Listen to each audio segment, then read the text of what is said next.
அம்மா அணிக்கு ரொம்ப கோல்டா இருக்கு. என்னம்மா பண்ணலாம் ஜென்ரலா? இப்ப எல்லாருக்குமே ஜுரம் வருது இல்ல, ஏதோ ஒரு கஷாயம் பண்றேன்னு சொன்னால, அது கொஞ்சம் சொல்றியாம்மா? என்ன கஷாயம்? இப்போ பனிக்காலம் இல்லையா, அதனால தான் பசங்களுக்கு தொண்டை கட்டுறது, ஜுரம் வருது, எல்லாமே வருது. இது சரியாகணும்னா அந்த காலத்துலேருந்து நாங்கள்லாம் இதுதான் போட்டு சாப்பிடுவோம். நாங்கள் டாக்டர்கிட்டலாம் ரொம்ப போனது கிடையாது, போகவும் மாட்டோம். சின்ன குழந்தையா இருந்தாலும் சரி, அதுங்களுக்கு கை வைத்தியை தான் நிறைய பண்ணுவோம். இப்போ இஞ்சி கஷாயம் எப்படி பண்ணுறதுன்னு சொல்கிறேன் பாருங்க. 2 பேருக்கு சாப்பிட்லாம் இதை. 2 பேர் சாப்பிடலாம். ஆமாம். இது வந்து இஞ்சி, மிளகு, தனியா. மிளகு ஒன்றரை ஸ்பூனு, தனியா 2 ஸ்பூனு, இஞ்சி ஒரு சைஸ், இந்த சைஸ் அளவுக்கு இஞ்சி. ஒரு எலுமிச்சை பழத்தை புழியணும் அப்படியே, அதை திருத்தி வச்சிருக்கேன். கூட வந்து நாட்டு சர்க்கரை.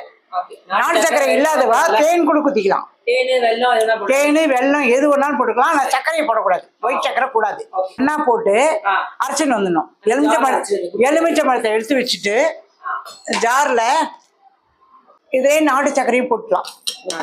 போட்டுட்டு இதை நல்லா என்ன பண்ணணும்னா ஒரு 1/2 டம்ளர் தண்ணி கொட்டி நல்லா அரைச்சிடணும். வழிமூணை நல்லா நைஸா அரைச்சிட்டு இதுல 1.5 டம்ளர் தண்ணி கொட்டி நல்லா 3/4 டம்ளர் ஆற வரைக்கும் கொதிக்க வைக்கணும்.